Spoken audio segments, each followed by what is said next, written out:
dijamin ya. Jadi hari ini dua materi sekali. Nah ini nggak banyak sih. Apaan ibu banyak amat ya. Ya, hanya berupa simbol-simbol yang mengandung banyak arti gitu ya. Oke, nah kemarin terakhir tentang uji asumsi klasik ya, tapi memang belum semua. Nah untuk uji asumsi klasik itu cara paling ini, cara paling cepat untuk menanganinya adalah dengan menggunakan transformasi data, gitu ya. Jadi kalau misalnya kalian punya data, punya variabel ya, yang satuannya sangat beragam, gitu. Nah itu cara paling cepat untuk mengatasinya adalah dengan menggunakan transformasi. Nah transformasi itu ada banyak bentuknya, gitu ya. Jadi dengan menggunakan yang paling sering digunakan adalah logaritma natural atau logaritma biasa, gitu ya, atau mungkin dengan pendekatan lainnya. Nah kalau di SPSS itu dia ada ya. Jadi kalau kalian cek di SPSS di situ ada analyze, regression, kemudian ada yang namanya curve estimation. Jadi hal pertama yang harus kalian lakukan ketika kalian memiliki data, plotting data adalah sebuah grafik atau tanpa, gitu ya. Supaya kita tahu ya lihat pola datanya seperti apa. Apakah memang cocok dengan menggunakan pendekatan linear atau pendekatan lainnya. Oke.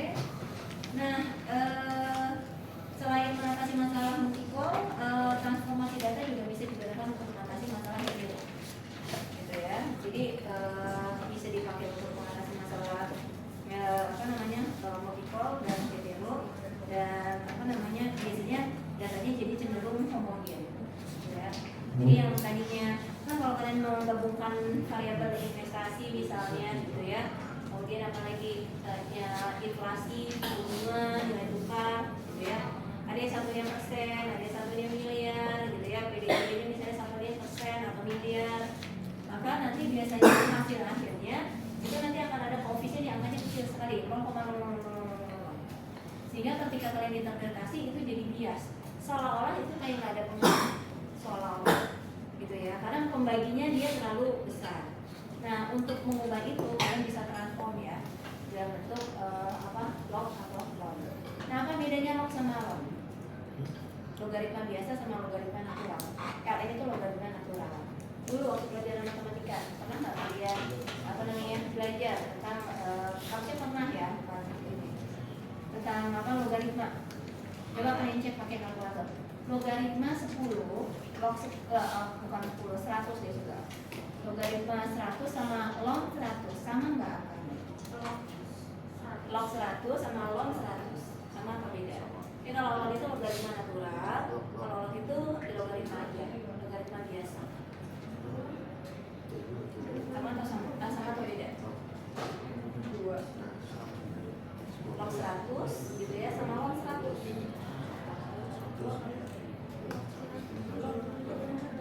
Kalau kuliah bawa ini ya, maksudnya pastikan kalian punya scientific calculator ya. Jadi nanti ya kan kalau ujian kan nggak boleh ada HP, gitu kan.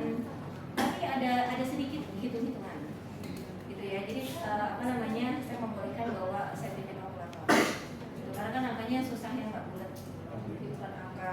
Bukan angka ini, tapi angkanya koma-koma. Karena kan tergantung outputnya. Oke, berapa nilainya kalau log 100? 4, sekian. Kalau log 100 2. Nah, terus apa bedanya? Apa? Singkatan? Nah? Lipatan apa? Lipatan 2. Ya, log 100 itu kan 10 pangkat 2. Berarti kan kalau log 100 maka yang diambil hanya yang pangkatnya saja. Gitu ya. Tapi kalau log 100 maka kalau log biasa dia menggunakan bilangan bulat 10 ya untuk mengkonversi. Tapi kalau yang log dia tidak menggunakan bilangan bulat 10 tapi menggunakan apa? Menggunakan angka epsilon. Ya, angka epsilon itu 2,18. Makanya biasanya angkanya berbeda. Ya. Nah, apa benefit ya? Apa manfaat yang bisa kalian dapatkan dengan transformasi data? Apa juga ada tahu? Apa manfaat dari mentransformasi data? Jadi satuan datanya berubah menjadi satuan probabilitas, gitu ya. Jadi persen. Kalau lebih enak ya, gitu ya. Jadi kenaikan 1% pada investasi maka akan meningkatkan pertumbuhan ekonomi sebesar sekian persen. Gitu. Jadi akan lebih mudah dalam penginterpretasiannya. Oke. Nah ini di sini kita coba lihat ya hubungan antara laba dan kredit di perbankan. Kira-kira dari sekian banyak model non-linear, model mana yang paling mendekati? Gitu ya. Ada yang pendekatan linear, ada yang kuadratik, gitu ya. Ada yang lainnya. Atau misalnya hubungan antara inflasi dan suku bunga, gitu ya.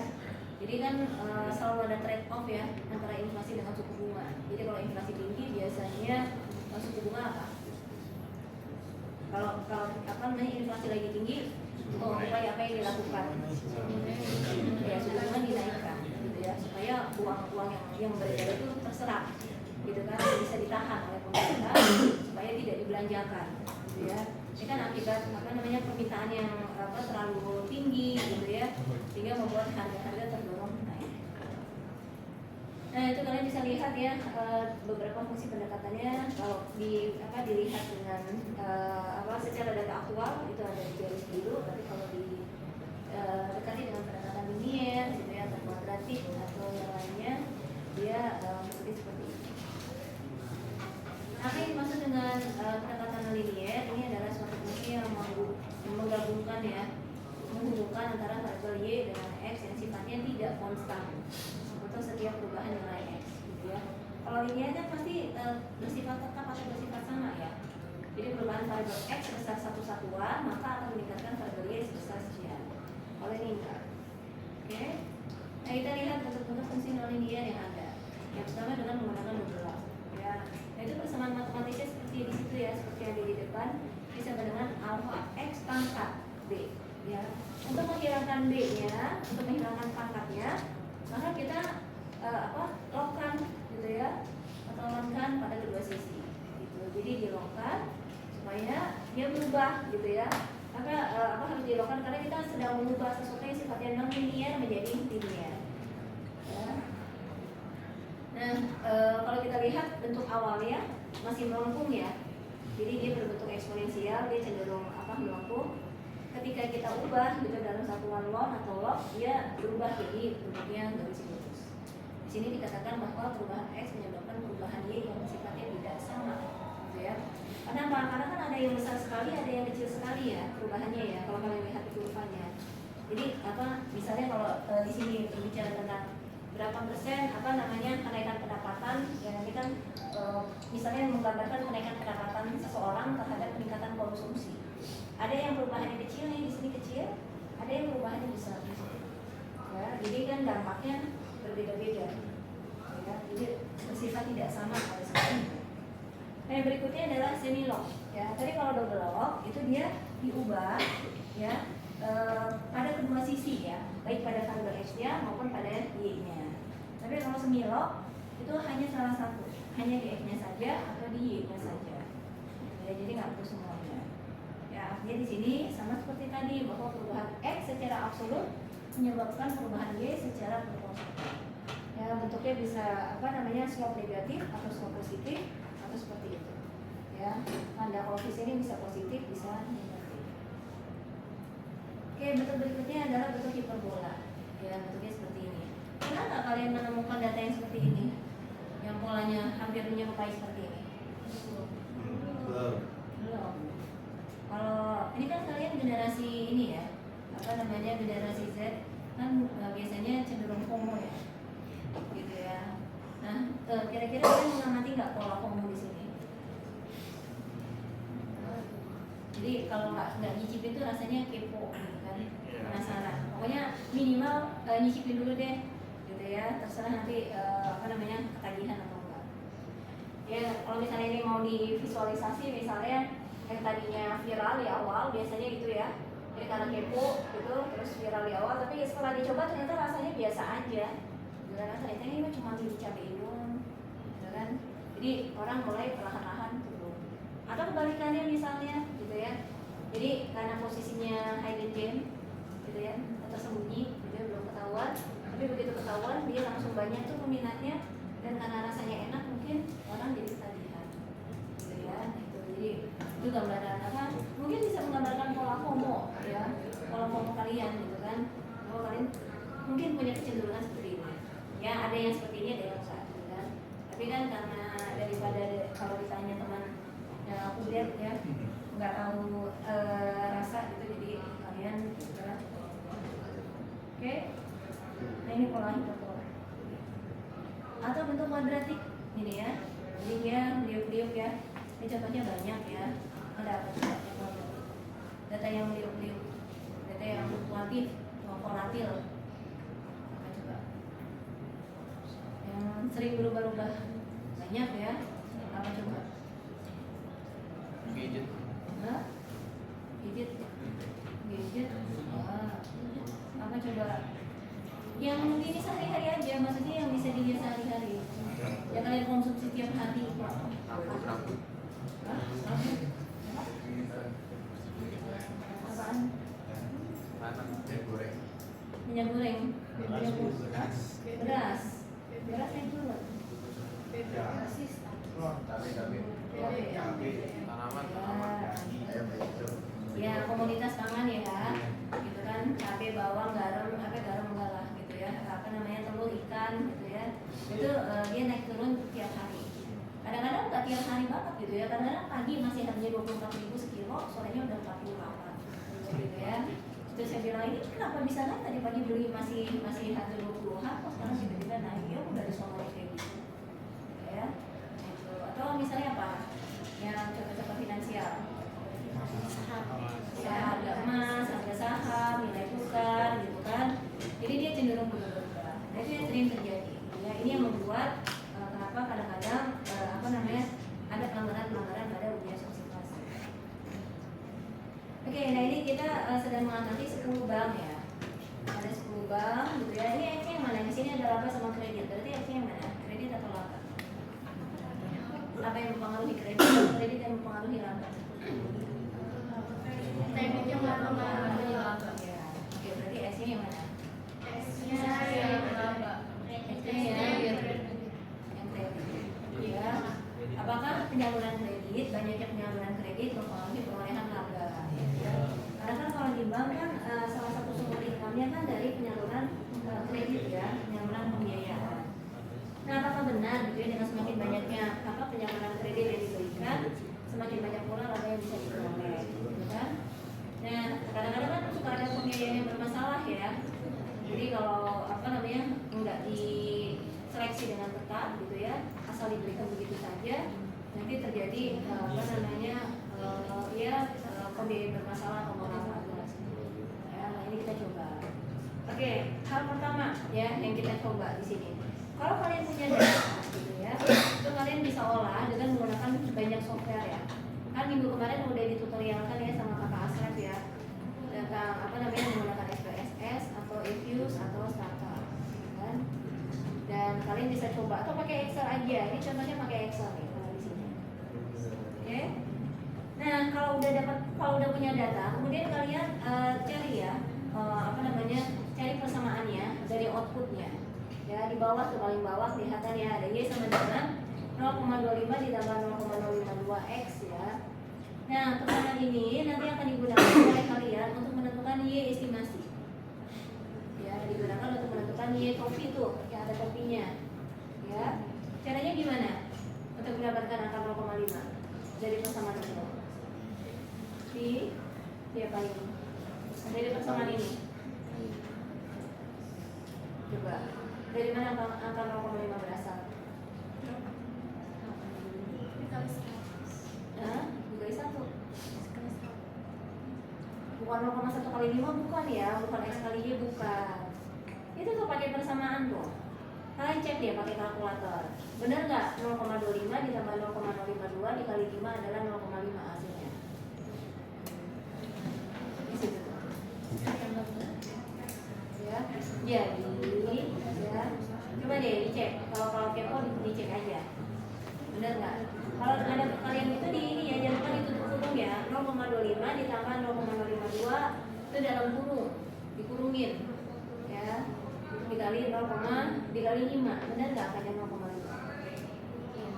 Iya, ya.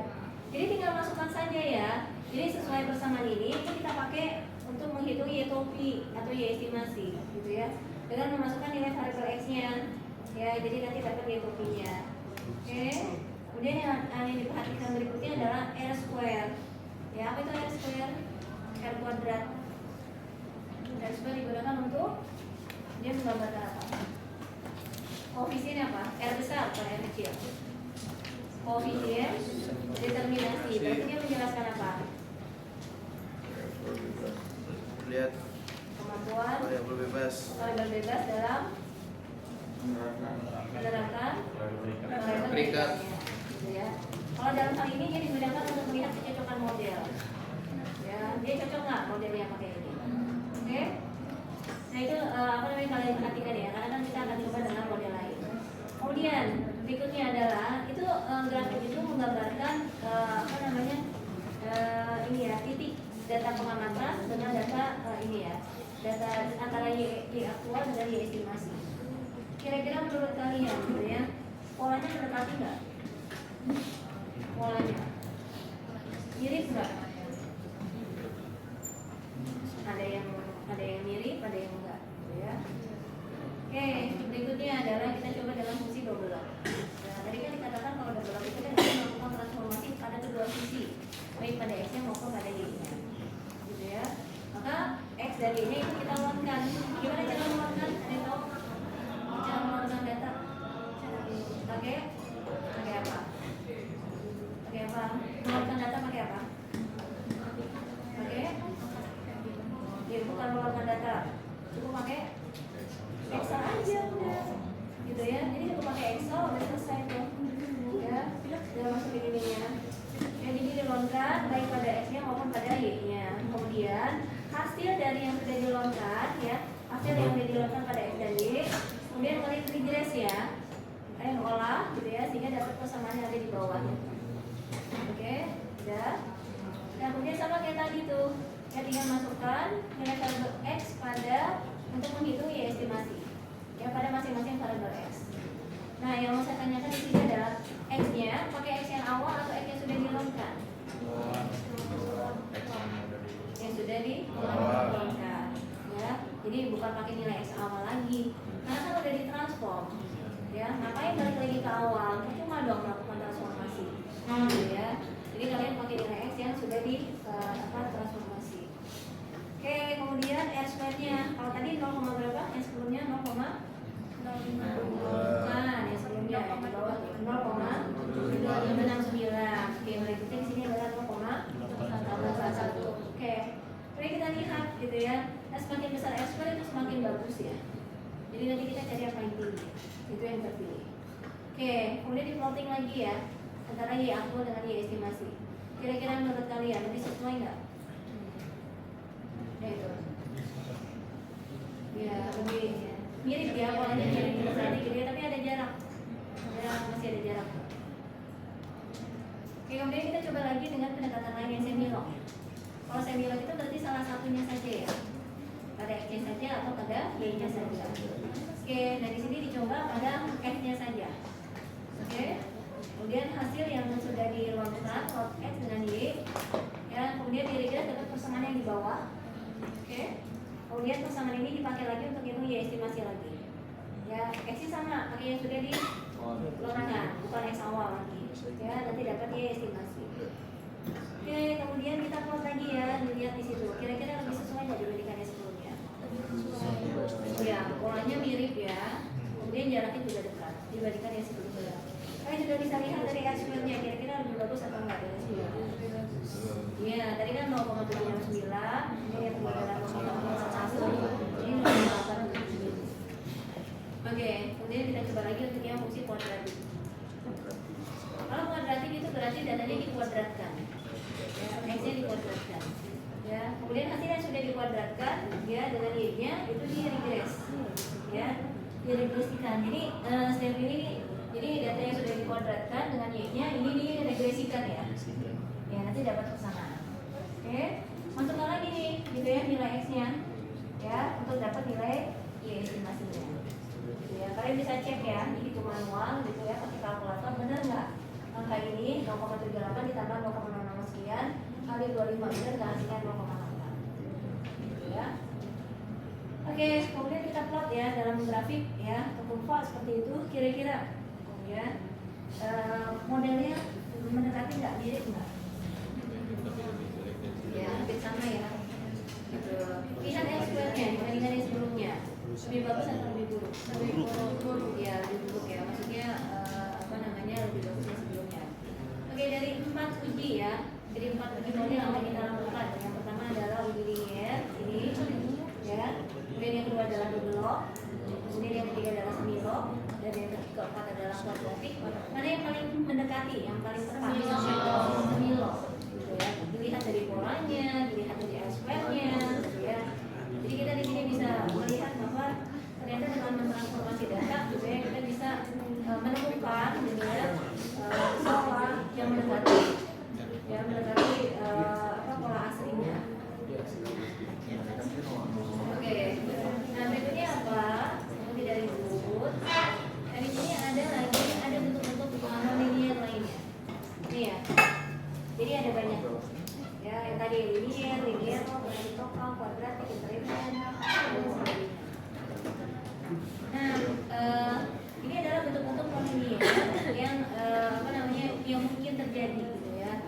Nah, cuma, gitu ya, kalau kalian menggunakan pendekatan nonlinear, itu interpretasinya itu tidak seperti fungsi pada, tidak seperti interpretasi pada regresi linear, gitu. Jadi dia lebih nyelimet, gitu ya, lebih puyeng, gitu. Kenapa? Karena interpretasinya itu yang ada di kanannya tuh. Ya, kalau yang di sini, ini kan fungsi-fungsinya nih, fungsi nonlinear, ya. Nah, cara penginterpretasi ini yang mana di sini? Jadi kalau yang fungsi linear, kan kita cukup menginterpretasikan B2-nya saja, beta 2-nya. Tapi kalau untuk yang pakai log X, gitu ya, maka kita harus membaginya dulu dengan nilai X-nya, baru bisa diinterpretasikan. Gitu. Ya, makanya kenapa orang cenderung berusaha untuk melinearkan sesuatu yang non-linear, gitu ya. Jadi mencari cara supaya modelnya bisa berubah menjadi model linear agar lebih mudah diinterpretasi, gitu ya. Karena kalau pakai non-linear, untuk interpretasinya agak ribet, ya. Bacanya seperti ini. Ya, jadi kalau yang linear kan gampang tuh, kita cukup interpretasi, marginal efeknya cukup dilambangkan pakai nilai beta 2 saja, ya. Kemudian elasticity-nya, ya, ada faktor pengalih. Apa bedanya marginal efek sama elasticity? Sama atau beda? Nah, apa bedanya marginal efek sama elasticity? Atau sama aja? Beda. Bedanya di mana?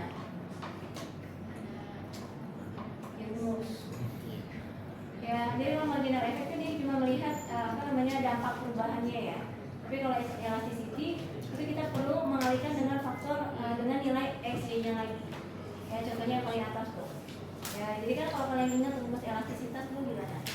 Ada pernah menghitung ya? Ada rumus elastisitas. Jadi di belakangnya itu kan selalu ada faktor pengalih tambahan ya. Nah itu. Jadi dia nggak bisa sembarang interpretasi begitu saja. Oke. Nah ini bentuk-bentuk non-linear yang bisa kalian gunakan, yang bisa kalian coba gitu ya, karena kira-kira yang lebih sesuai. Yang paling bawah, gitu ya. Ini nanti akan dipelajari minggu depan karena Y-nya ada 2. Gitu ya. Emang boleh Bu, ya boleh aja. Gitu ya. Ini biasanya untuk yang Y yang sifatnya kualitatif. Oke. Jadi kita pengen tahu nih apa penyebab seseorang lulus terhadap tidak lulus dari jumlah jam belajar misalnya. Gitu kan. Jadi berapa jam sih porsi jam belajar kalian dalam satu minggu?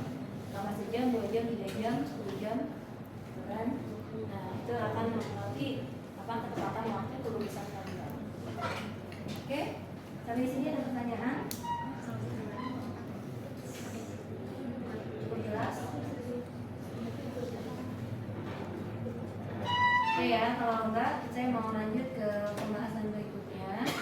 Di sini saya mau masuk pada pembahasan tentang regresi dengan variabel bebas tadi, gitu ya. Nah, kenapa kita perlu menggunakan variabel tadi? Karena kita ingin mengkuantitatifkan sesuatu yang sifatnya kualitatif. Ya, dicatat, ditulis. Karena kita ingin, gitu ya, mengkuantitatifkan sesuatu yang sifatnya kualitatif.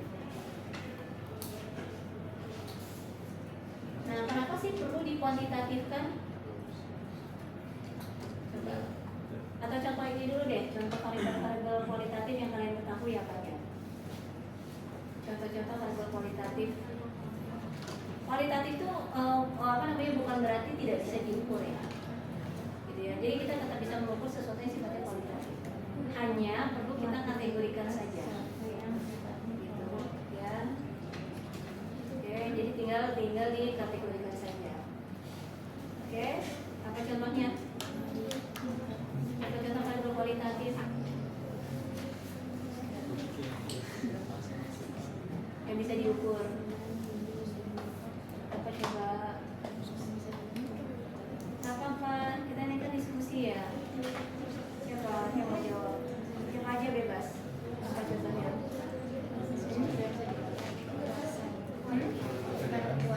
Tingkat kepuasan bisa. Lagi selain ya kan ada yang sangat puas sampai tidak puas ya, itu juga kualitatif. Ada lagi selain itu Nilai ya. nilai. Kalau nilai kan ada nilainya, ada angkanya. Ya nggak ada angkanya, tapi ada kategorinya. Ya jenis-jenis pekerjaan. Ya ada yang pegawai negeri, ada yang swasta, ada yang wira swasta, gitu ya, ada yang ibu rumah tangga. Kita ingin melihat dampaknya terhadap kepatuhan dalam membayar zakat misalnya. Apakah memang pegawai negeri lebih taat dalam membayar zakat? Kan? Apalagi kira-kira? Tingkat pendidikan, ya bisa ya. Jadi kan tingkat pendidikan itu kan ada banyak jenjangnya ya. TK, SMP, SMA atau misalnya kalau di perguruan tinggi mulai dari diploma sampai S1, S2, S3. Ya, kira-kira kalian gajinya mau nggak disamain sama anak lulusan SMA? Nah, kalau dia tugas banyak, gitu kan, terus tulis mulu, gitu, terus dosennya bawel-bawel, gitu kan, terus gajinya disamakan, jadi kan pasti nggak mau. Apalagi kira-kira? Ada yang ngekos nggak di sini? Ada. Ada yang tinggal sama orang tua? Ada. Tahu nggak pencapaian prestasi akademik kalian? Karena kan kalau ngekos kan bebas ya, nggak ada pengawasan orang tua, jadi suka-suka gitu kan. Kadang-kadang mau belajar, kadang-kadang enggak gitu kan. Tapi kalau ada orang tua kan biasanya diingetin, ayo nak belajar, gitu kan. Jadi pengaruh status tempat tinggal terhadap capaian prestasi akademik mahasiswa. Ya, apalagi yang paling gampang. Di sini kan ada 2 gender nih. Apa tuh? Jenis kelamin, gitu kan.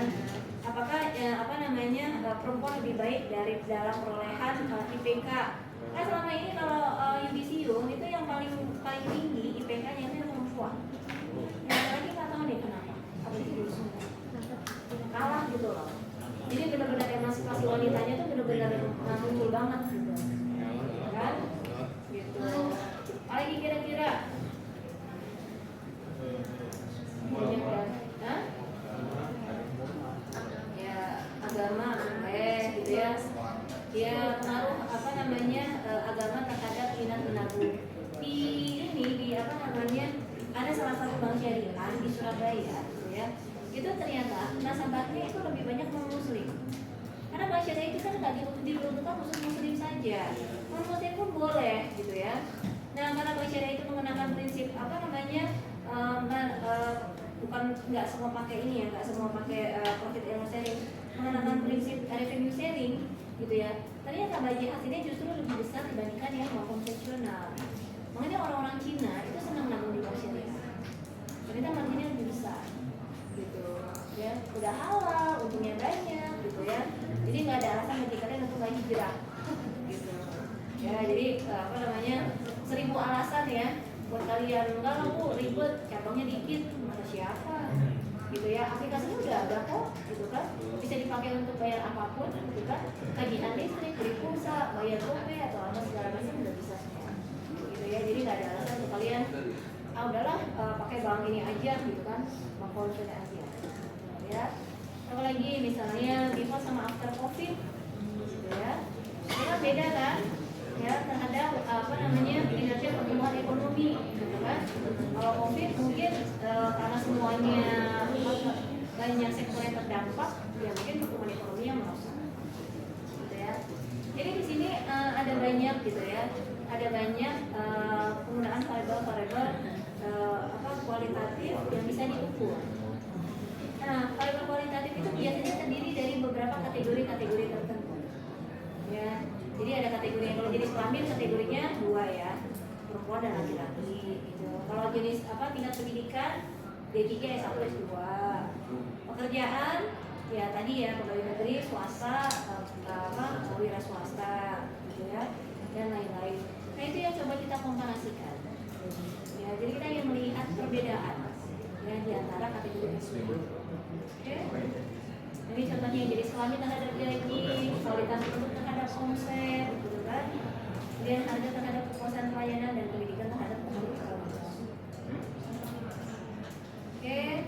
Nah, data kualitatif di sini harus berbentuk data kategori ya tadi saya katakan. Gitu ya. Jadi dia harus berisi beberapa kategori-kategori tertentu. Gitu ya. Nah, kategori-kategori itu kan nggak bisa kita represikan secara langsung, sehingga kita membutuhkan variabel dummy. Ya. Nah, variabel dummy ini karena dia berisi banyak kategori, maka dia disebut dengan variabel indikator, ya, atau variabel biner.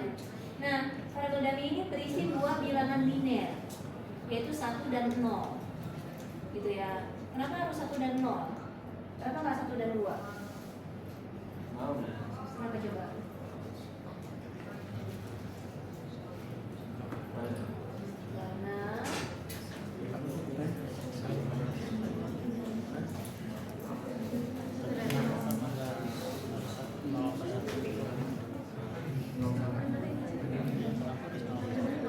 Karena ada salah satu kategori yang digunakan sebagai variabel reference, gitu ya. Nah, yang kita gunakan di sini dalam dalam variabel dummy itu adalah data dengan skala nominal, bukan ordinal, gitu ya. Apa bedanya data nominal dengan data ordinal? Kalau tingkat kepuasan itu pakai data ordinal atau data nominal? Nominal. Kalau jenis kelamin tadi? Nominal. Kalau preferensi konsumen gitu ya, mulai dari sangat suka atau sangat penting sampai tidak penting itu nominal. Tapi kalau kayak tadi status tempat tinggal itu skalanya nominal. Jadi apa bedanya? Ya, kalau yang ordinal gitu ya, ada perbedaan nilai pada setiap tingkatan jawaban. Ya, itu ada perbedaan nilai. Sangat puas sampai tidak puas nilainya sama apa beda? Beda, ya kan? Jadi yang sangat puas itu diberi nilai 5, yang tidak puas diberi nilai 1, gitu ya. Jadi kalau kalian datang ke dokter, biasanya ada yang sakit gigi, ya kan? Terus dokternya nanya, dari skala 1 sampai 10 itu skala nilainya berapa? Ya, kalau udah nyut-nyutan banget itu mungkin udah 8 atau 9, gitu ya. Tapi kalau kadang-kadang muncul, kadang-kadang hilang, mungkin masih skala 5. Jadi kita bisa melihat gitu ya, bisa mengetahui seberapa dalam gitu ya tingkat tingkat keparahan dari sakit itu. Sama di ekonomi juga seperti itu. Kita bisa mengukur seberapa besar preferensi seorang konsumen dalam memilih sesuatu. Ya, itu kalau pakai skala ordinal. Gitu. Nah, kenapa perlu dikuantitatifkan? Karena kita memberikan kode ya, memberikan kode kuantitatif pada masing-masing kategori kualitatif. Ya, jadi kan kayak tadi nih kalau jadi variabel dummy itu adalah variabel kategori ya. Jadi variabel dummy itu digunakan gitu ya pada data dengan variabel kualitatif. Ya, nah variabel kualitatif ini dia punya beberapa kategori ya. Contohnya kayak jenis kelamin, ya, gender, terus agama misalnya, ya, jenis kelamin laki-laki dan perempuan, agama muslim dan non muslim, ya non muslim banyak ya, Kristen kan ada dua ya, Hindu, Buddha dan sebagainya, Konghucu gitu kan. Nah, ini yang disebut dengan kuantitatif, mengkuantifikasi sesuatu yang kualitatif. Ya, ini bentuk kuantitatifnya. Ini bentuk kuantitatif. Ya, jadi kita memberikan sebuah simbol ya, kode atau lambang ya untuk mengukur istilah. Gitu. Nah, kenapa memberikan angka 1 dan 0? Karena 0 ini digunakan sebagai kategori reference atau kategori pembanding. Ya. Nah, kenapa perlu dibandingkan? Karena kita ingin melihat gitu ya, melihat preferensi masyarakat muslim terhadap non-muslim dalam menabung di bank syariah. Ya, jadi kita ingin mengkomparasi nih. Ya, lebih banyak mana nih yang nabung di bank syariah muslim atau non-muslim? Ya, lebih bagus mana nih prestasi akademiknya yang laki-laki sama yang perempuan? Ya, jadi kita mengkomparasi ya 1 terhadap 0. Ya, satunya apa? Misalnya muslim atau non muslim, atau puas terhadap tidak puas, gitu kan, dan lain sebagainya. Gitu ya, dalam dalam menabung, misalnya dalam menabung di bank syariah. Oke, sampai di sini cukup jelas atau ada yang mau ditanya dulu? Ya, jadi ini disebut dengan variabel indikator, karena ini ada indikatornya ya atau kategori sama. Jadi yang bersifat dikotomi hanya ada, hanya boleh 2. Nah, kalau misalnya lebih dari itu gimana Bu? Kayak misalnya tingkat pendidikan ya, di perguruan tinggi ya kita pakainya ya, mulai dari yang pendidikannya D3 misalnya, S1 ya atau D4 ya, kemudian S2 dan S3 ya, terhadap upah gitu ya, upah atau gaji pegawai. Nah, kalau gaji ini gimana caranya? Kalau kategorinya lebih dari 2, maka kita gunakan rumus N-1 ya. Jadi kalau misalnya ada 4 kategori, maka jumlah perbedaan yang kita gunakan ada 3. Kenapa? Karena kita membandingkan per 2 kategori. Kita membandingkan per 2 kategori. Ya, jadi 2 terhadap 1, 3 terhadap 2, dan 5 terhadap 3. Jadi di sini ada dari 1, ada dari 2, ada dari 3. Ya, jadi dari satunya di sini 1 untuk yang S1, 0 yang non S1. Yang D2 ya, yang 1 untuk yang S2, 0 yang non S2. Yang dari 3, 1 untuk yang S3, 0 untuk yang non S3. Ya, jadi hanya boleh 2 yang dibongkar. Oke, jelas ya. Nah, penempatan apa masih 1 atau 0, boleh nggak dibolak-balik? Boleh nggak dibolak-balik? Kalau misalnya yang satunya yang perempuan, 0-nya yang laki-laki, boleh. Gitu ya. Jadi kalau misalnya gini, kalau misalnya saya pengen tahu kalau di kelas ini banyak yang lulus, gitu ya. Jadi saya pengen tahu, amin ya Allah. Iya ya, saya pengen tahu apa yang faktor-faktor itu yang membuat kalian lulus, ya, lulus terhadap tidak lulus. Maka yang saya berikan nilai 1 itu yang lulusnya, ya, yang tidak lulusnya 0. Tapi kalau ternyata sebaliknya, gitu ya, banyak yang tidak lulus, gitu ya. Dan itu saya balik. Jadi saya pengen tahu apa ya yang membuat kalian tidak lulus, gitu ya. Jadi yang tidak lulusnya itu yang saya beri kode 1. Jadi tergantung preferensi apa yang sedang kita lihat, gitu ya. Jadi apakah jadi kita melihat kelulusannya atau tidak kelulusannya, gitu ya. Ya, jadi faktor pembanding itu adalah ininya, yang dinolkan itu yang kita bandingkan. Paham sampai di sini? Jadi kalau misalnya kita pengen lihat yang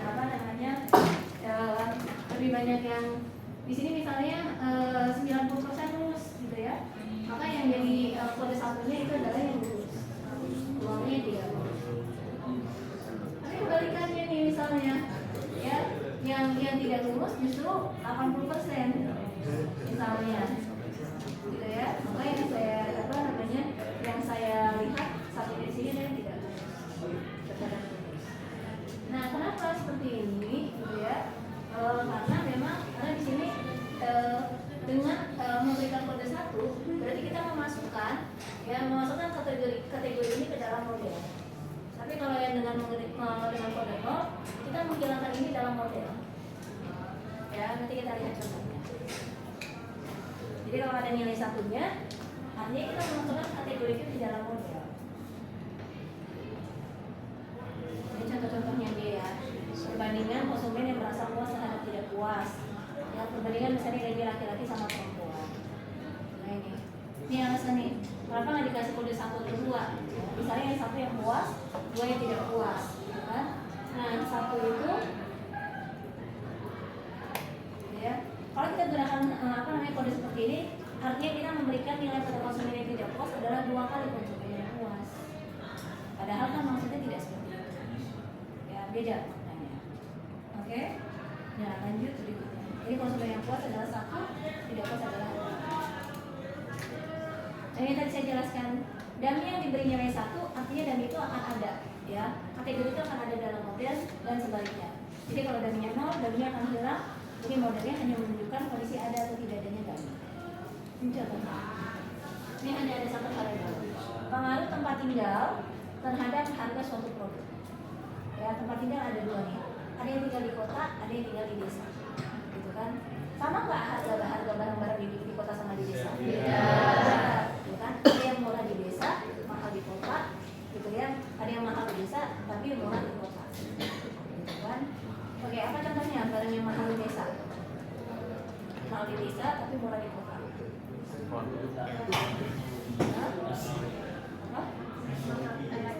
Alat-alat elektronik ya. Kalau di desa mahal, gitu kan? Jadi kalau di kota nanti dibawa ke desa.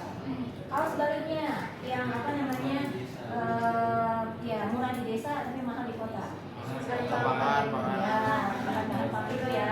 Kalau produk pertanian ya, sayur-sayur gitu ya, ayam, ikan, telur, mungkin murah di desa. Oke, kalau saya mau menghitung ya, berapa sih harga produk yang ada di kota, maka Y sama dengan alfa plus beta kali satu. Ya, tinggal masukkan kali 1.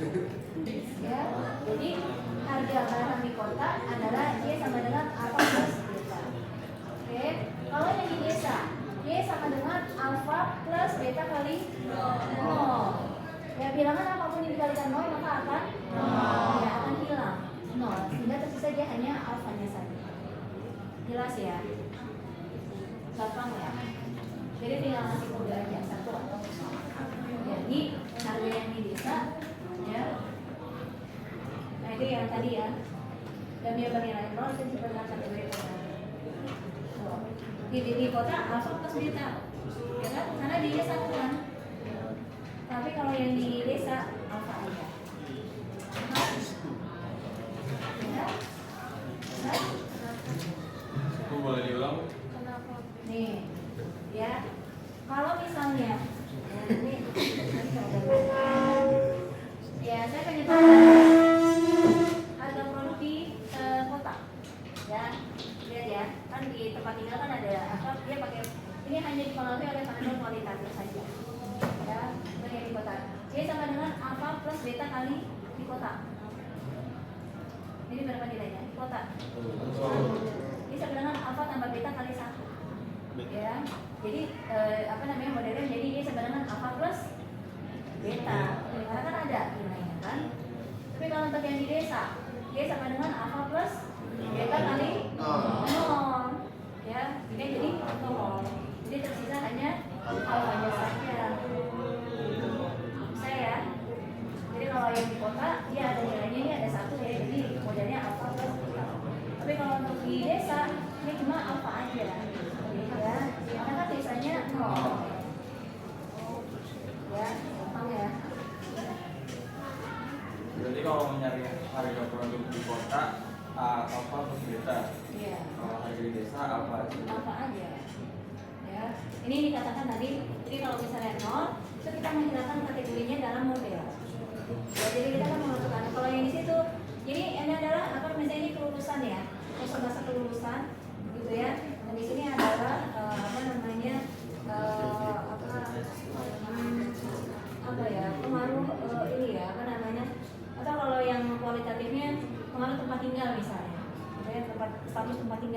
yang ngekos sama yang atau yang sama orang tua sama yang ngekos. Ya, karena ternyata yang banyak yang urus yang tinggal sama orang tua, kan? Karena kan ada pengawasan, jadi mereka lebih aware ya untuk belajar. Kalau yang ngekos kan karena jauh dari pangkalan, suka-suka gua, kan? Kadang-kadang mau tergantung mood juga, gitu ya, mau kita. Jadi alfa plus beta aja ya, ini alfa. Hipotesisnya cuma dibuat untuk melihat ada atau tidak ada perbedaan hasil antara divisa dan beta. Ini kalau ada angkanya ya, jadi kita bisa hitung ya. Berapa harga produk di desa atau di kota dulu deh? Masukin aja tuh, itu 9.400 sama 16.000. Berarti harga barang di kota adalah kota tadi kodenya berapa? 1. Berarti harganya adalah 25. ya 25.400. Ya. Tapi untuk di desa harganya ya 9.400. Lebih murah kan di desa untuk produk.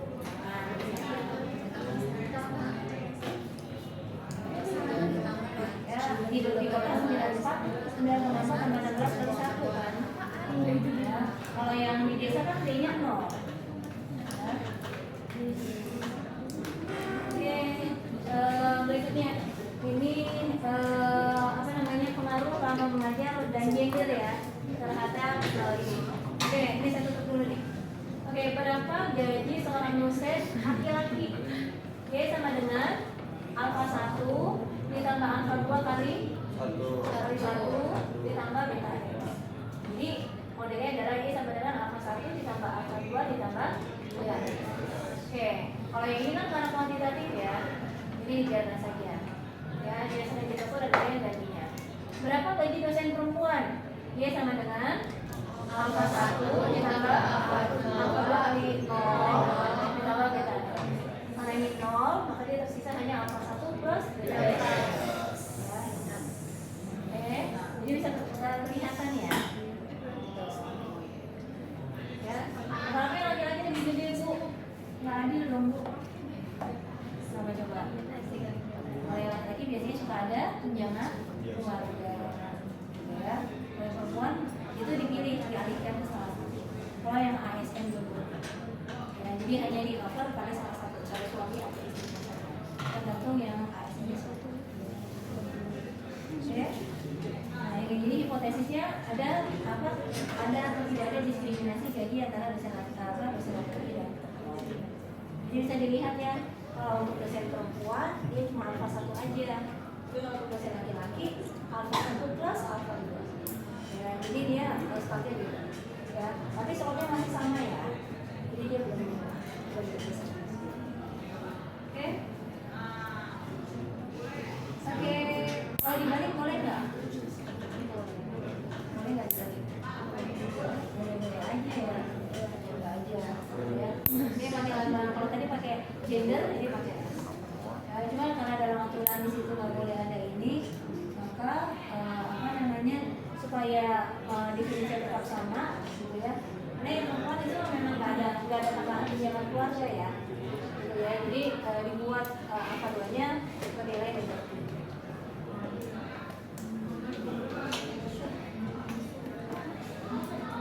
Boleh nggak dibuat seperti ini? Boleh nggak dibuat seperti ini? Boleh. Boleh. Jadi.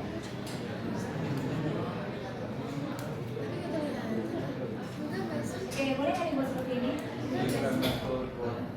Jadi dibikin 2 dummy. Untuk apa? 2 kategori. Tadi kan dijelaskan tuh yang boleh banyak kategori, yang boleh banyak dummy kalau kategorinya lebih dari 2. Nah, jadi kalau udah apa kategorinya cuma ada 2 nggak boleh. Nah, di sini ya kalau kita coba gabung ya, alfa 1 ada apa dummy 2 dan dummy 3 sekaligus. Ditambah beta x, maka ada yang namanya hubungan linear antara D2 dan D3. Kenapa? Karena D2 itu kan sebenarnya selisih dari 1 min D3 dan D3 adalah selisih dari 1 min D2. Ya, sehingga harus segini.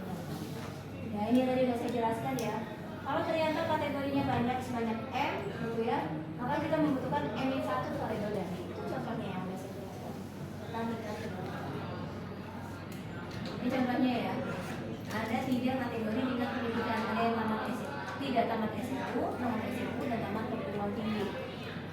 Oke, nah kita ingin mengukur ya, sama kayak tadi ya. Oke, berapa gitu ya? Ini Y-nya adalah pengeluaran healthcare ya, tentang apa namanya minat untuk berasuransi kesehatan ya. Oke, kalau misalnya kita mau lihat ya perbedaan antara apa itu masyarakat yang tidak tamat SMU berarti ya itu kesalahannya yang ada di atas ya. Untuk yang tidak tamat dulu, tidak tamat SMU, Y sama dengan alfa 1 ditambah alfa 2 kali 0 apa 0 ya, karena tidak tamat SMU dia ada di damai 2 ya, tapi dia di lainnya. Contohnya kayak gini nih, pasti sama nih ya, 1, 2, 3 gitu ya. Ini tidak tamat ya, tidak tamat SMU. Ini adalah yang tamat SMU ya, ini adalah yang tamat perguruan tinggi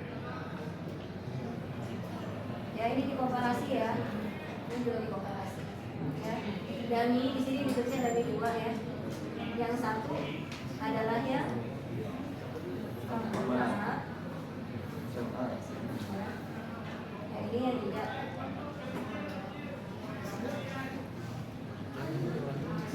Oke, yang dami 3 juga sama ya. Ya, yang satu adalah ya, jadi 3 terhadap 2 ya, 3 terhadap 2 dan 2 terhadap 1 ya. Jadi satunya adalah ya tamat perguruan tinggi dan 0 yang ya atau tidak tamat ya, atau 0 tamat. Oke, berarti di sini karena dia masuk kategori sini ya, maka dia apa dan minumnya 0 ditambah alfa 3 kali berapa? Ada nggak di sini? Yang tidak tamat SMU kategorinya dicari 3? Nggak ada. No. Tambah. Jadi tersisa di sini adalah ini 0, tinggal alfa 1 plus B. Ya, oke, berikutnya untuk yang tamat SMU.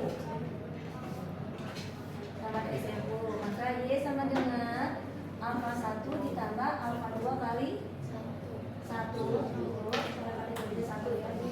Tamat SMU ini 1 ditambah alfa 3 kali, ada nggak kategorinya di situ?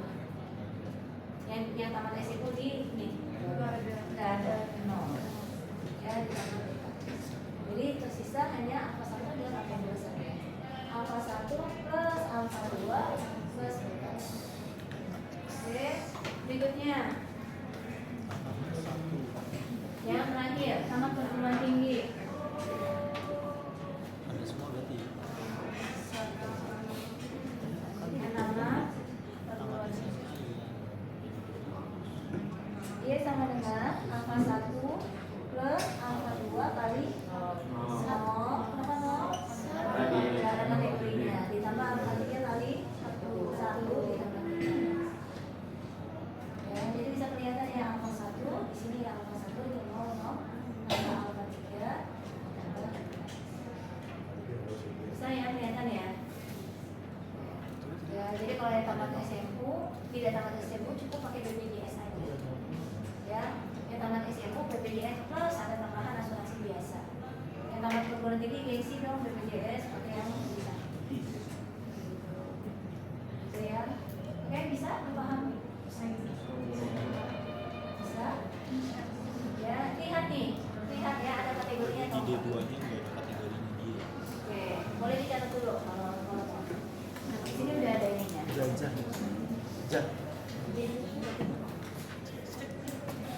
Tuh, udah ada jawabannya sebenarnya.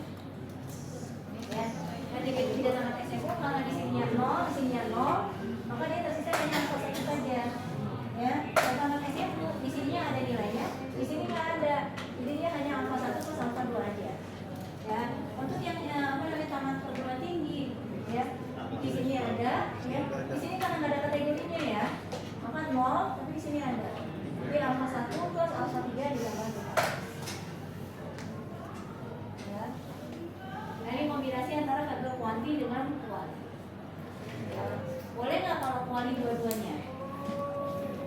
founder X yang digunakan kuali semua. Jadi nggak ada tabel kuantinya, boleh nggak? Kira-kira boleh nggak? Boleh. Asal variabel y-nya itu harus kuanti ya. Gitu. Jadi nggak boleh y-nya juga kuali. Gitu ya. Kalau misalnya dua-duanya kuanti ya, x-nya dua-duanya kuanti tapi y-nya kuali, boleh nggak? Kalau x1, x2-nya dua-duanya kuanti, tapi y-nya justru kuali. Boleh nggak? Boleh nggak?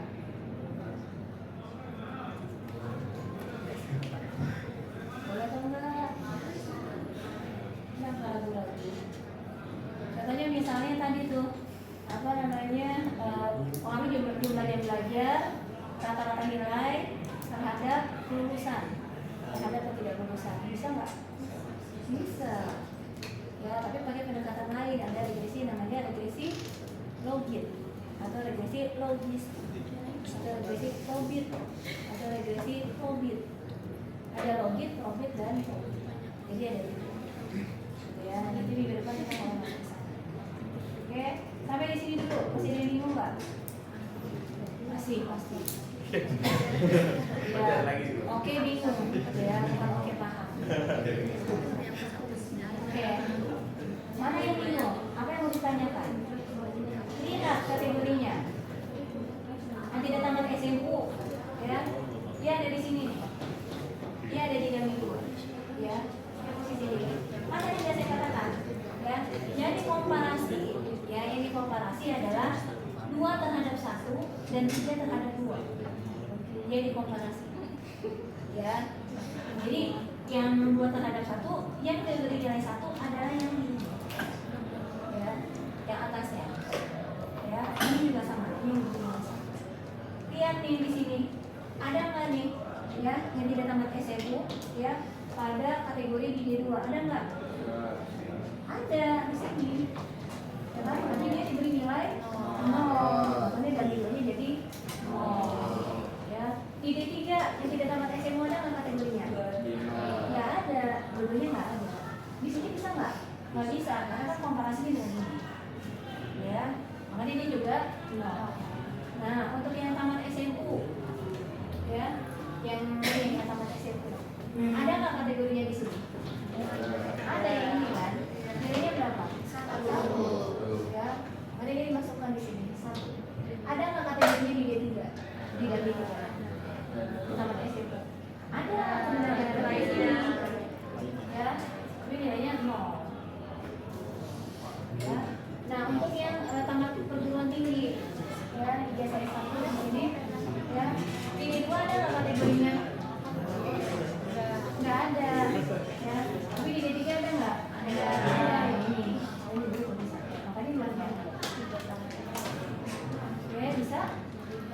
Bisa ya. Harus bisa. Ini kalau kita gambarkan dalam menentukan ya, jadi yang apa namanya yang tamat SMU dia cuma alfa 1 aja, tapi kalau yang tamat ini yang tidak tamat SMU, yang tamat SMU itu adalah alfa 1 plus alfa 2, yang apa namanya tamat perguruan tinggi alfa 1 plus alfa 3. Ya, harusnya alfa 3 ini juga di sini ya, jadi dia ada sampai sini. Oke.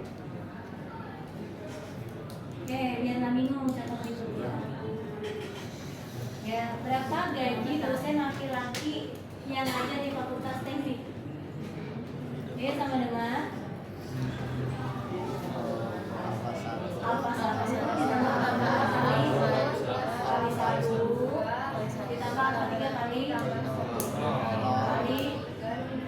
yang ada di Fakultas Teknik 1 alfa 3 kali 1 berapa gaji dosen perempuan yang ada di Fakultas Teknik?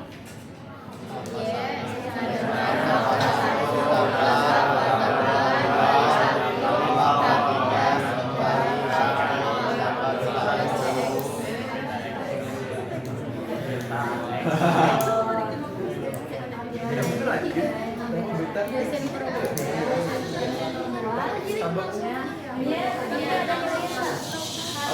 Ini yang present perempuan. Oh. Hilang ya. Iya. Oke, ngajar di fakultas teknik ada yang ngajar? Satu. Ada apa? Alfa satu. Dosen laki-laki yang ngajar bukan di fakultas teknik.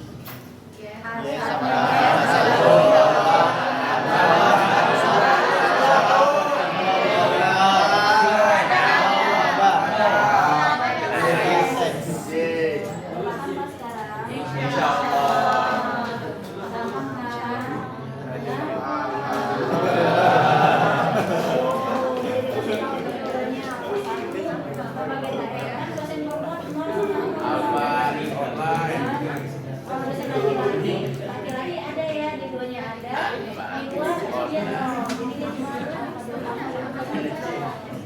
dosen perempuan yang di luar, yang ada di fakultas ini alfa 1 dari duanya nol, jadi dia ada dari 3. Ya, yang dosen laki-laki yang di fakultas ini 4 ya, alfa 1. Ya, kenapa gaji dosen yang ada di fakultas ini lebih tinggi dibandingkan yang di luar fakultas teknik? Karena susah. Ya, karena kalau di fakultas teknik itu banyak praktikumnya. Ya, jadi banyak sarana infrastruktur penunjang yang bikin materi jadi lebih mahal. Ya, jadi biasanya ini mahal. Ya, bisa sampai belasan sampai puluhan juta. Ini barangkali jadi kan bisa gitu ya, berapa sih dosen perempuan yang ada di luar fakultas teknik, laki-laki yang mengajar di fakultas teknik, ya, dan seterusnya. Dia masih muda, enggak, itu banyak anak-anak sekolah yang biasa, jalan kaki biasa. Jalan-jalan, itu rasis, jalan akhir.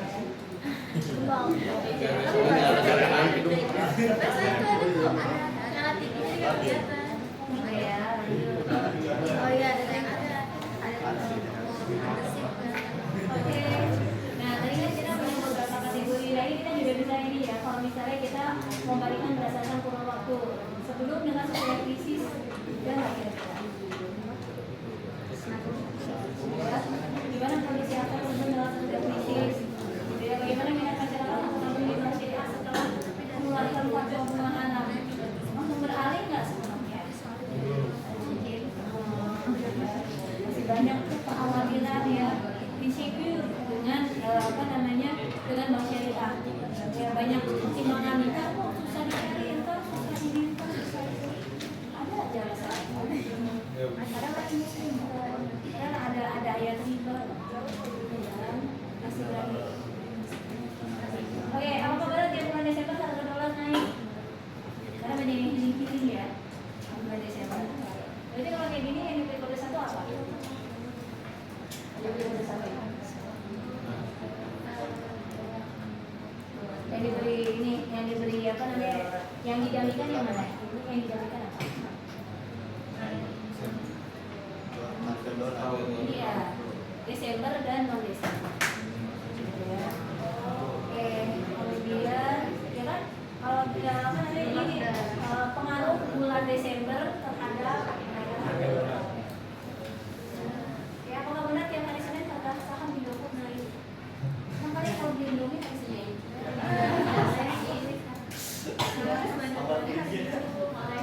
Masa langsung masak Indomie ya? Ya, hari Sabtu Minggu boleh lah. Setiap hari Senin nasi uduk deh. Nasi uduk pakai mie. Ya, nasi goreng deh. Goreng pakai Indomie. Gitu ya. Jangan mie langsung, gitu kan baru sebenarnya udah makan mie. Tahunya mie bu. Iya, dia orang Indonesia biasanya karbo ya. Makan nasi pakai kentang, gitu ya, pakai kentang atau goreng kentang, terus pakai mie dulu, terus pakai apa lagi? Pakai mie juga. Pakai mie. Jadi nggak ada lauknya ya, nggak ada proteinnya maksudnya, karbo semua, ya. Nasi goreng pakai nasi. Nama pekerjaan jagung, ya, ya, cuma sama ya badannya ya, gitu ya, makanya obesitasnya tinggi. bahwa yang bergeser itu hanya interseptnya saja. Ya, yang bergeser itu hanya interseptnya saja. Jadi kayak tadi tuh. Jadi kalau jadi perempuan sama laki-laki, ini yang perempuan, ini yang laki-laki. Jadi yang bergeser tuh hanya ininya saja. Bisa nggak kalau yang bergeser slope-nya? Ya. Nah, kalau ingin menggeser slope-nya, kemiringannya, maka kita coba gunakan komparasikan kalau kita pakai dua persamaan teknis. Ya, contohnya ini. Pengaruh pengaruh tabungan ya. Pengaruh pendapatan terhadap tabungan sebelum dan sesudah krisis moneter. Beda nggak kira-kira? Nah, ini kita bikin dua definisi ya. Yang pertama itu menggambarkan posisi sebelum ini ya. Yang kedua adalah yang sesudah ya. Kita beri simbol yang berbeda supaya bisa membedakan ya. Ya, jadi ini sebelum krisis dan ini sesudah krisis. Oke, kemudian kita ada 4 kemungkinan yang bisa terjadi ya. Alfa 1 bisa sama dengan alfa 2, alfa 1 bisa sama dengan alfa 1 atau bisa berbeda semuanya. Oke, berikutnya adalah kita kombinasikan ya. Ya, ini ya. Ini yang sebelum, ini yang sesudah ya. Oke. Sekarang kita lihat nih ya. Berapa tabungan ya seseorang sebelum krisis? Berapa tabungan seseorang sebelum krisis? Kita mau dengan Alfa 1 ditambah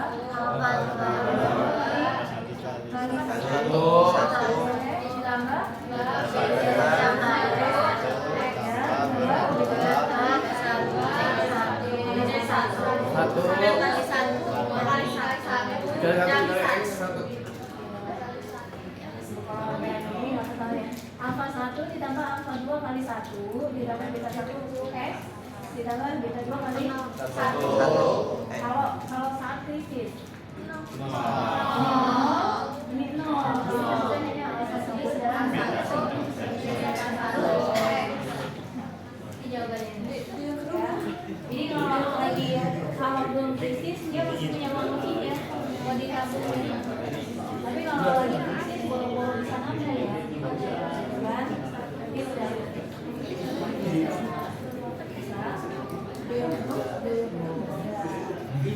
misalnya kalau dia saat misalnya kayak jalan-jalan ini antara bisa dan bisa. Oke, udah bisa? Ini bisa. Udah. itu berarti X1-nya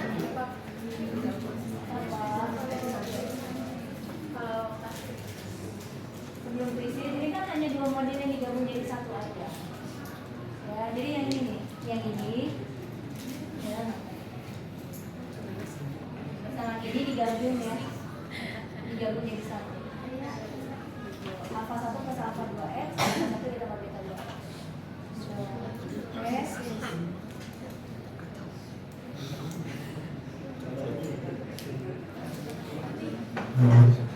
Nah, ini kenapa dibikin langsung ini? Ini harusnya ini nggak ada ini ya. Ini harusnya nggak ada SMA. Ini memang harusnya hilang ya. Nggak ada ininya maksudnya. Ya. Karena kan ini cuma apa? Kan ini alfa 1 plus alfa 2 x yang langsung ditulis dari. Ya, ini beta 1 ditambah beta 2 dari ini nggak usah ini harusnya nggak usah ditulis. tapi dia ditaruh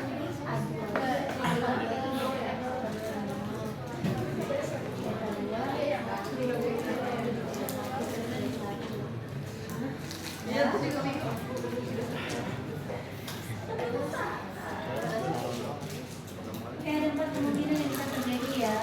Bisa model 1 sama dengan model 2, atau slope-nya yang sama dan konsepnya beda, dan konsepnya sama slope beda, atau modelnya beda. Ya. Jadi kalau saat krisis dia cuma dia cuma punya uang alfa 1 aja. Tapi kalau sebelum krisis dia punya uang lebih ya, alfa 1 plus alfa 2.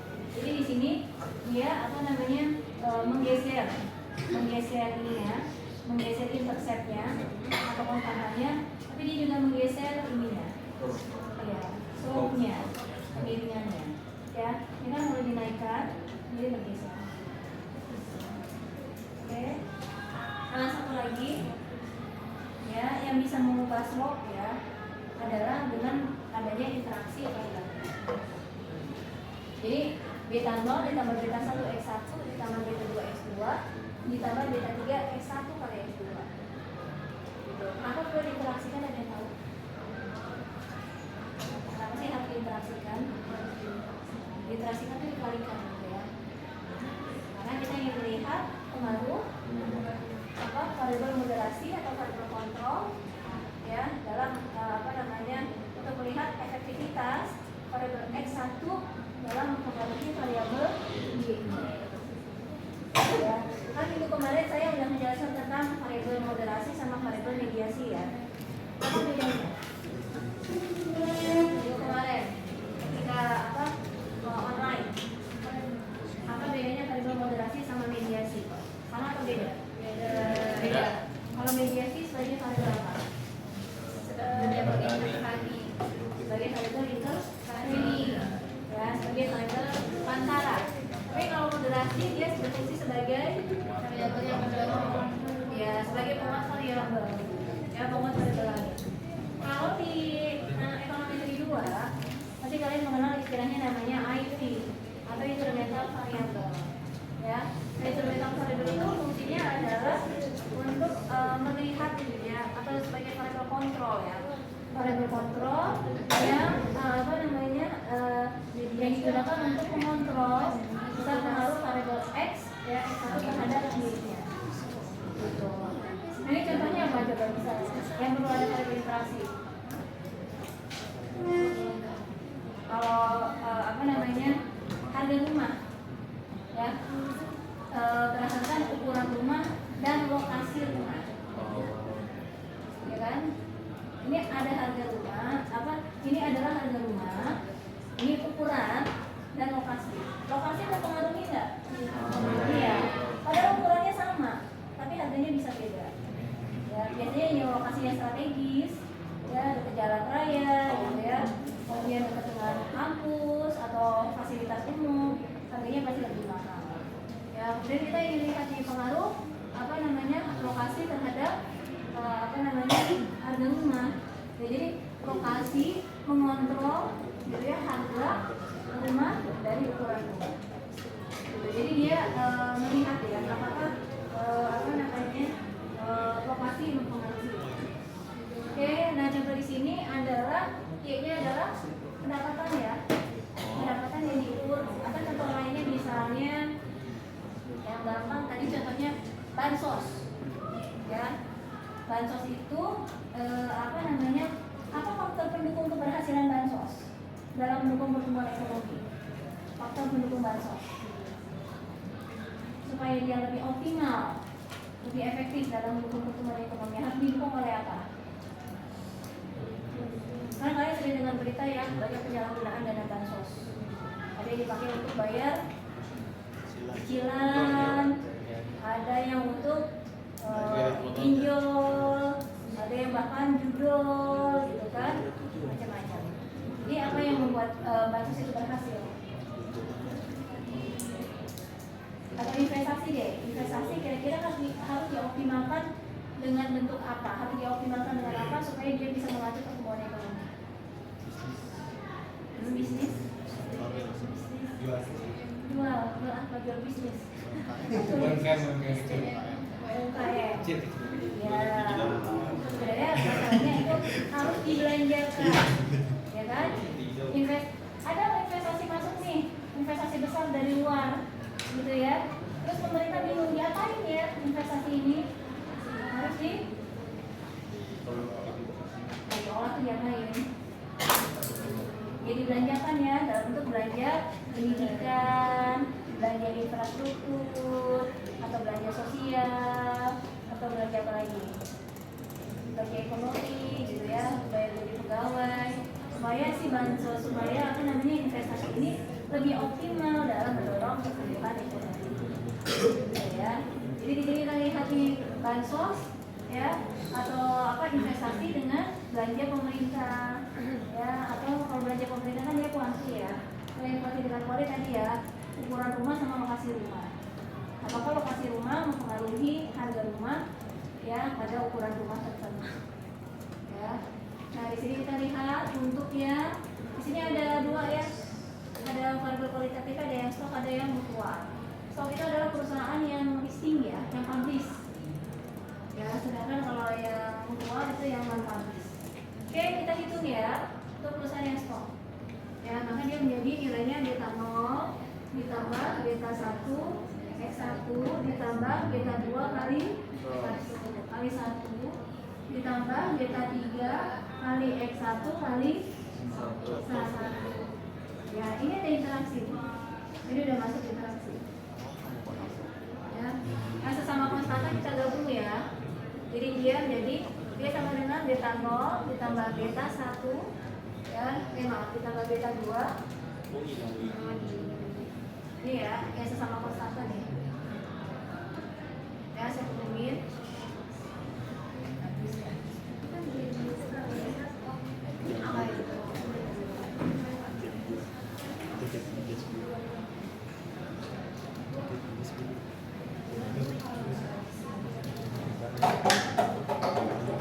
Oke, sama dengan beta 0 ditambah beta 2 ya, ditambah beta 1 ini ya, kita gabung ya. Ya, beta 1 ditambah beta 3 X1. Ya. Modelnya emang nggak jelas? Udah masih kurang jelas. Iya. Oke. Yang mutual.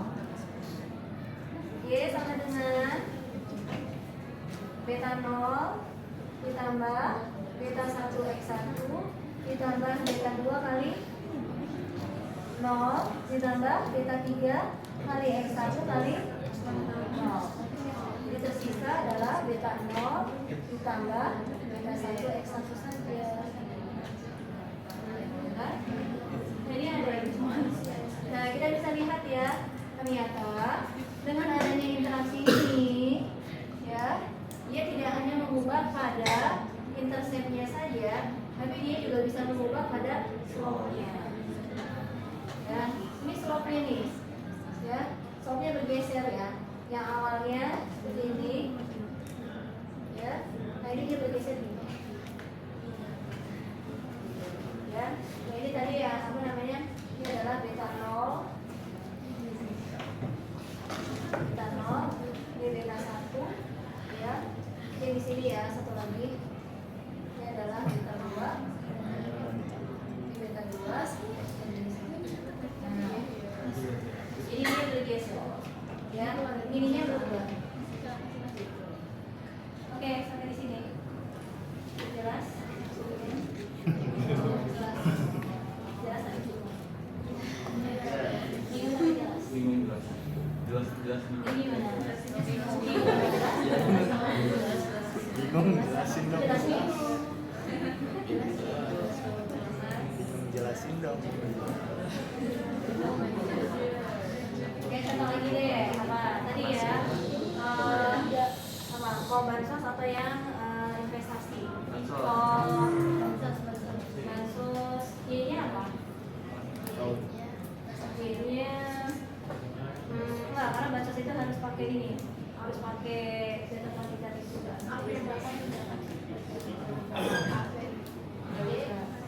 Dia ada yang ukuran rumah aja. Kalau Y-nya adalah harga rumah. Oke, kemudian X-nya adalah, X1-nya adalah ukuran rumah. Ya kan, yang mempengaruhi harga rumah kan pasti ukuran dulu dong. X itu adalah lokasi rumah ya. Itu ada dua, ada yang lokasinya strategis, gitu ya, dan ada yang tidak strategis. Jadi kalau di pinggir jalan raya itu kata-katanya dia strategis. Oke, nah kita bikin ya persamaannya. Y sama dengan beta 0 ditambah beta 1 X1 untuk ukuran rumah ditambah beta 2 X2 untuk lokasi ditambah beta 3 X1 kali X2. Oke, X1 yang tadi ya di ukuran rumah nih, ini ukuran rumah. Ya, X2 nya adalah lokasi ya. Lokasi ada yang apa? 0 dan 1 ya, yang strategis dan non strategis.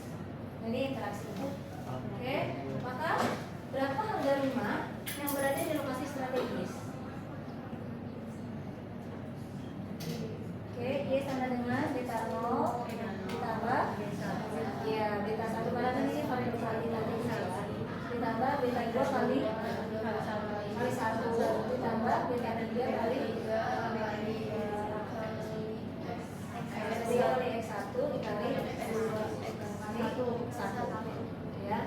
Jadi nilainya adalah beta 0 ditambah beta 2 ya, ini yang sama-sama X1 ditambah ini sama ini ya, ditambah beta 1 X1 ditambah beta 3 X1. Nah bisa kita gabung ya, jadi dia menjadi beta 0 ditambah beta 2 ditambah beta 1 ditambah beta 3 dikali X1. Oke, kalau yang untuk di lokasi non strategis, ya jadi Y sama dengan beta 0 ditambah beta 1 X1 ditambah beta 2 kali 0 ditambah beta 3 kali X1 kali 0. Jadi tersisa dia hanya beta 0 dan beta 1. Ya.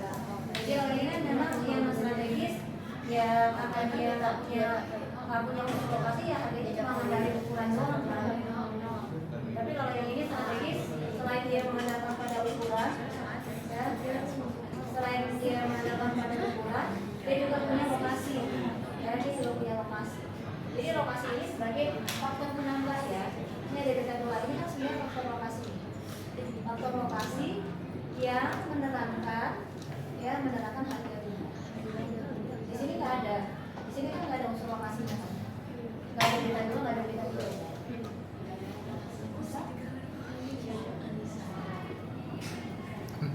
Udah wajahnya itu udah wajah bengong ya, antara paham dan nggak paham ya, antara jelas nggak jelas tapi dipaksakan jelas ya, sama kayak apa namanya, kayak anak TK gitu ya yang nggak suka makan sayur ya, saya suka bilang kira-kira ibunya akan putus asa nggak? Nggak ada seorang ibu yang putus asa ya. Dia akan berusaha semaksimal mungkin supaya anaknya doyan sayur ya, gitu ya. Jadi dijejelin tuh setiap hari, lama-lama terpaksa gitu kan, jadi doyan kan. Jadi ya walaupun awalnya nggak suka. Ini juga gitu ya, awalnya nggak paham tapi karena dijejelin terus gitu kan, akhirnya ya udah ya terpaksa ditelan dulu. Oke, udah ini materinya. Masya Allah. Oke. Ada contoh lain apa? Tadi ya investasi. Jadi kalian harus tahu ya. Kenapa belum? Masih mau direkam? Nanti kepenuhan handphonenya.